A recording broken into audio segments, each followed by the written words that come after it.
일을 할 때 팀원들끼리 협력하는 건 매우 중요합니다. 서로의 의견을 주고받으며 성과를 내기 위한 노력을 지속적으로 하여야 합니다. 하지만 리더들은 보통 팀원들과 협력하여 결정을 내려야 할 때 다른 의견, 즉 다들 어떻게 생각하나요? 와 같은 언어를 통해 듣는 시간은 그냥 넘겨버리고 단일한 의견, 즉 제 생각은 이렇습니다. 모두 동의하시죠? 와 같은 말로 곧장 결론을 내버립니다. 아이디어 도출을 위한 무수한 브레인스토밍과 의사결정회의에서 자신의 의견만 쏘아붙이며 팀원들에게는 그저 따르게만 하는 언어를 사용하는 리더가 많습니다.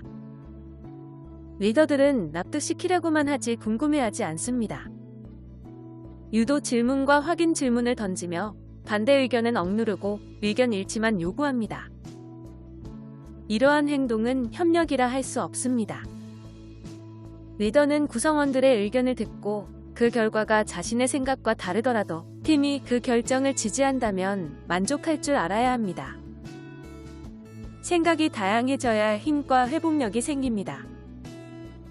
협력의 목표는 관점을 넓히고 가변성을 수용하여 집단의 지식과 생각, 아이디어가 드러나게 만드는 것입니다.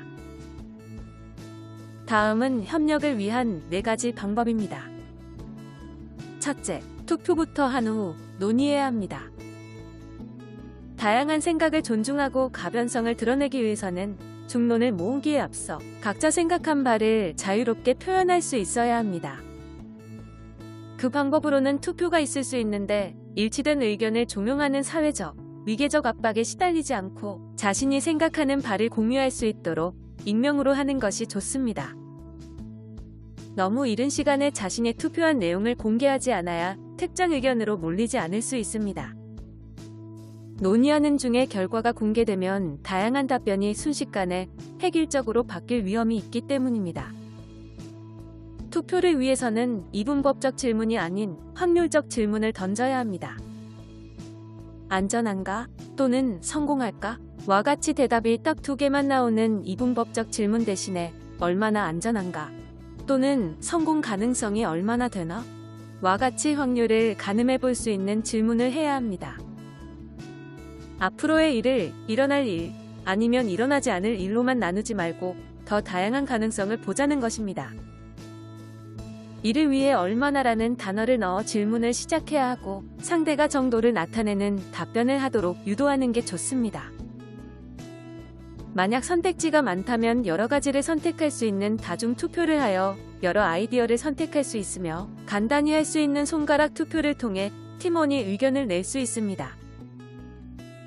리더는 팀원들이 의견을 쉽게 낼 수 있도록 여러 가지 방안을 고민해 보아야 할 것입니다. 하지만 투표를 통해 결과가 정해졌다고 해도 다른 의견을 지닌 구성원의 말도 수용할 줄 알아야 합니다. 비록 다수의 의견과 맞지 않지만 차후 좋은 아이디어로 발전할 수 있고 새로운 관점에서 이를 살펴볼 수도 있기 때문입니다. 둘째, 납득시키려 하지 말고 궁금해해야 합니다. 자신과 관점이 다른 사람이 있다는 걸 회의 중에 알았다면 난 놓치고 있지만 그 사람이 본 건 무엇인지, 어떤 생각을 하고 있는지 궁금해해야 합니다. 리더가 지녀야 할 태도는 자기 입장만을 옹호하는 것이 아닌 호기심을 갖고 다양한 의견을 듣고 싶어 하는 것입니다. 즉, 본인이 먼저 이해하고 타인을 이해시키는 태도가 중요한 것입니다. 이를 위해 서로 입장을 바꿔 논의하는 시간을 마련하면 좋습니다.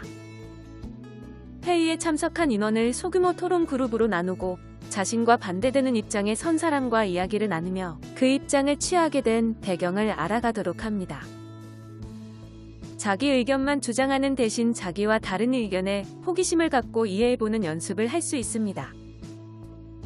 궁금한 사항들을 물어보고 정답이 없는 질문을 자유롭게 던져보는 연습을 할 수 있습니다. 이를 통해 편협하게 판단하지 않는 방어적 태도를 취하지 않으며 신중하게 다른 견해를 경청할 수 있는 장치를 마련할 수 있습니다. 이 방법을 활용하다 보면 상사가 의사결정자 역할을 할 필요도 없이 팀원들끼리 합의에 이르거나 절충안을 내놓는 경우를 곧잘 볼 수 있습니다. 자기 의견과 다른 아이디어를 차분하게 살펴보게끔 뇌를 훈련시켜 열린 관점으로 상황을 바라보게 하기 때문입니다. 또한 소수 의견을 가진 사람들도 존중받는다는 느낌을 받을 수 있습니다. 다른 사람의 생각을 궁금해하는 태도는 좋은 질문을 던질 수 있게 해주는 밑바탕이 되어줍니다. 하지만 나쁜 질문이라는 것도 존재합니다. 호기심이 부족한 질문들입니다. 다음은 잘못된 질문 방법 7가지입니다. 1. 질문 쌓기. 질문 쌓기란 똑같은 내용을 여러 방식으로 되풀이해서 묻거나 자신이 문제라고 규정한 것의 로직 트리를 엄청 세세하게 살피는 것을 일컫습니다. 보통 회의를 할 때 많이 일어나며 이런 식으로 이루어집니다. 고객이 이 서비스를 구매하지 않는 이유를 제대로 파악해야 하고 이를 개선하기 위해 우리 팀은 뭘 하고 있는지 살펴봐야죠. 우리 커뮤니케이션이 문제인지 아니면 고객에게 필요한 기술이 없는 게 문제인지, 그것도 아니면 고객들이 이 서비스를 중요하게 생각하지 않는 건지, 그나저나 이 일을 성공시키려면 어떤 조치를 취해야 하죠? 근데 이거 누가 담당하고 있나요? 두세 번째 질문 즈음에는 팀원 전부가 질문에 귀를 기울이지 않고 리더는 팀원들이 제대로 대답하지 않는다는 생각에 불만을 갖게 될 것입니다. 확실하게 질문 하나만 던지십시오. 그리고 조용히 기다리십시오. 이를 위해서는 말을 시작하기 전에 질문에 대해 다시 한번 생각해 봐야 하고 끼어들고 싶은 충동을 이겨내야 하므로 연습이 필요합니다. 조용한 상태로 편안하게 기다려 봅시다. 2. 유도 질문. 유도 질문은 상대방이 틀렸다고 생각하거나 자신이 답을 안다고 자신할 때 튀어나오기 쉽습니다. 고객 니즈는 생각해 봤어요? 누군가를 가르치려 하는 정말 오만한 질문 방법입니다. 유도 질문을 하는 대신 배움의 시간을 가져봅시다. 자신이 아닌 다른 사람의 말이 맞을 수 있다는 가정하에 질문을 해봅시다. 그것에 대해 얘기 좀 해주세요. 라고 말하며 가볍게 시작할 수 있습니다. 잠시나마 평가는 접어두고 상대방이 보고 생각하는 것에 대해 궁금증을 가져봅시다. 잠깐이나마 그 생각에 몰두한 후에는 상대방의 의견에 꼭 동의하거나 수용하지 않아도 됩니다. 또 다른 방법은 어떻게로 시작하는 질문을 하는 것입니다. 어떻게 될까요? 또는 우리 목표와 어떻게 일치시키겠습니까? 라고 질문을 해보십시오. 여기서 어떻게는 알고 싶어하는 마음을 담고 있습니다. 알고 싶어하는 마음이 담긴 어떻게 질문은 어떠한 영향을 끼치나요? 또는 그것에 대해 어떻게 생각하나요? 와 같이 말할 수 있습니다. 3. 왜? 질문. 왜로 시작하는 질문은 그 아이디어가 별로라는 생각을 반영하고 있기에 상대는 방어적인 입장을 취할 수밖에 없습니다. 왜 그걸 하고 싶은가요? 에서 평가를 지우고 단순하게 그것에 대해 더 자세하게 얘기해주세요. 라고 말하는 게 좋습니다. 그렇게 결정하게 된 배경이 무엇인가요? 또는 그 이슈에 대해 어떻게 생각하나요? 라고 물을 수 있습니다. 4. 지저분한 질문. 유도 질문과 유사하나 상대방이 틀렸다는 메시지를 공공연히 드러내지는 않습니다. 하지만 편견을 미묘히 드러내면서 특정 대답을 듣고 싶어하는 자세를 취합니다. 지저분한 질문의 예를 살펴봅시다. 당신과 친한 한 동료가 중요한 업무를 다른 사람에게 맡기는 것과 관련해 그와 말이 통하지 않는다며 투덜거립니다. 그때 당신이 이렇게 묻습니다. 넌 그에게 맞설 용기가 있어? 이것이 바로 지저분한 질문입니다. 이 질문이 지저분한 이유는 협력하다와 같은 말을 쓸 수도 있는데 맞서다라는 말을 쓰고 있고 동료에게 필요한 자질로 용기를 언급했기 때문입니다. 그 사람을 일하도록 해야 하는 것이 동료의 책임이라는 걸 넌지시 내비치고 있습니다. 깨끗하게 질문하려면 이런 선입견을 지우고 말이 안 통한다니 무슨 뜻이야? 또는 넌 어떻게 하기를 바라는데? 라고 물어야 합니다. 질문을 할 때는 편견과 선입견을 버려야 합니다. 자신이 던지는 질문 속에 있을지도 모르는 선입견에 관심을 기울인다면 협조적인 태도를 기르는데 도움이 될 것입니다. 5. 이분법적 질문. 이분법적 질문은 답변을 예 또는 아니요 딱 두 개로 좁혀버립니다. 묻는 사람은 편하지만 답하는 사람은 곤란해집니다. 예 라는 대답을 끌어냄으로써 성공적인 결과에 대한 책임을 대답하는 사람에게 떠넘깁니다. 일할 때 곧잘하게 되는 질문입니다. 출시해도 될까요? 잘 될까요? 안전한가요? 와 같은 질문이 그 예입니다. 이분법적 질문 대신에 무엇이나 얼마나가 들어가는 질문을 해봅시다. 이 말을 넣으면 이분법적 질문을 아예 할 수 없게 됩니다. 얼마나 안전한가요? 또는 출시 준비는 얼마나 되어 있나요? 와 같은 질문을 하는 것입니다. 무엇이 들어가는 질문으로는 무엇이 잘못될 수도 있나요?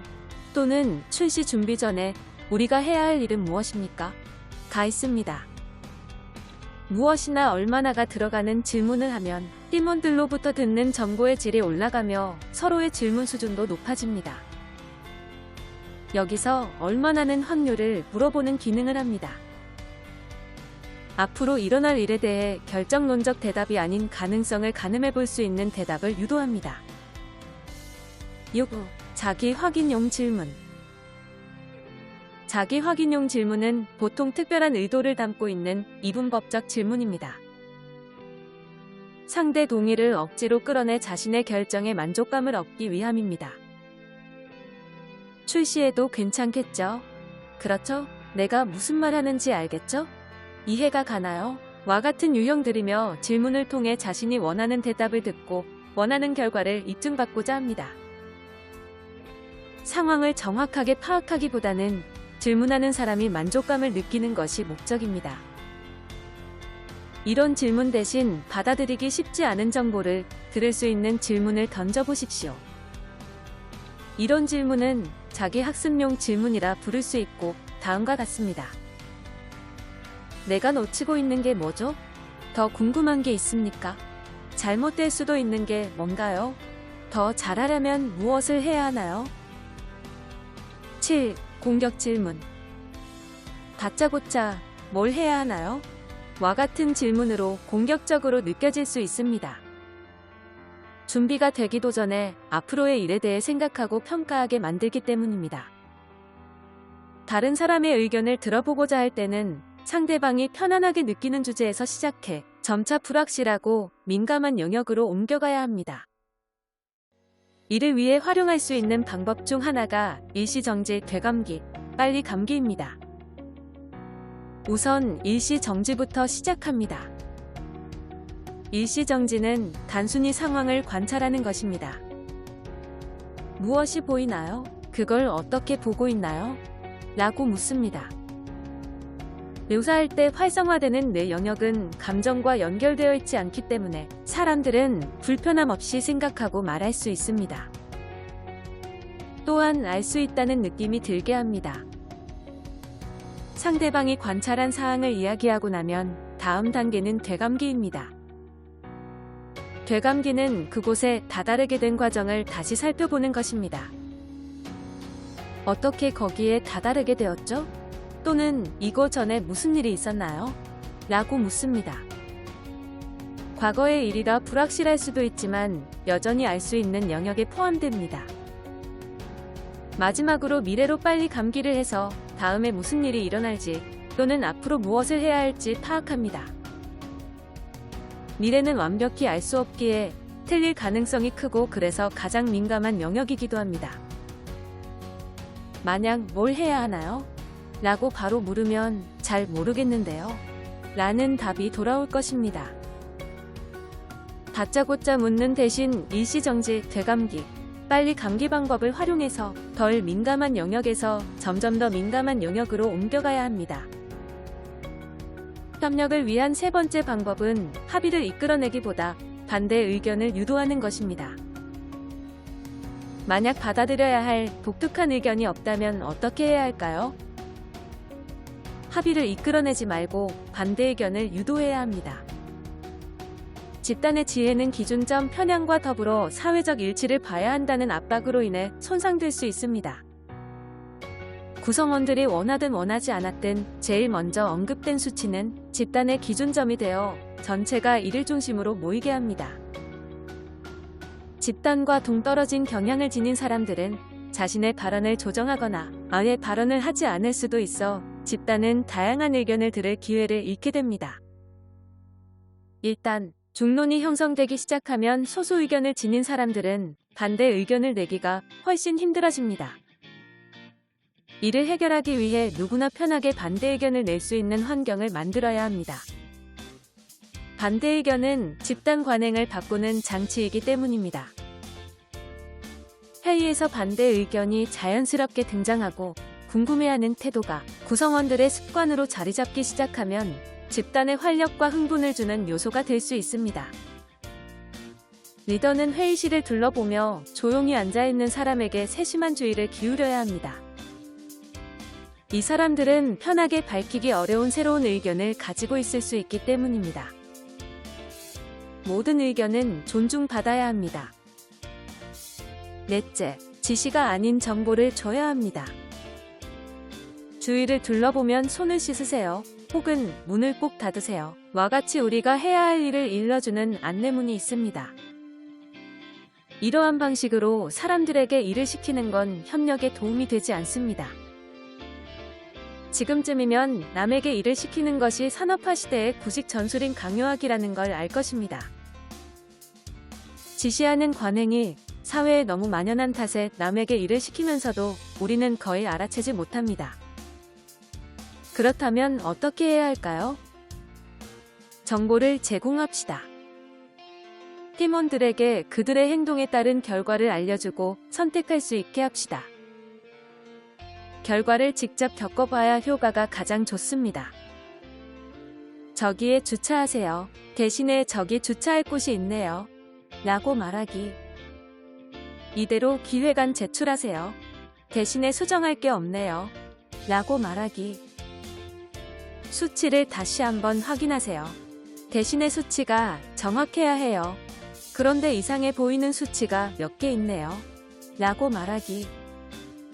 우리는 몇 가지 이유로 협력합니다. 우선 현실을 더 잘 파악하기 위해 협력합니다.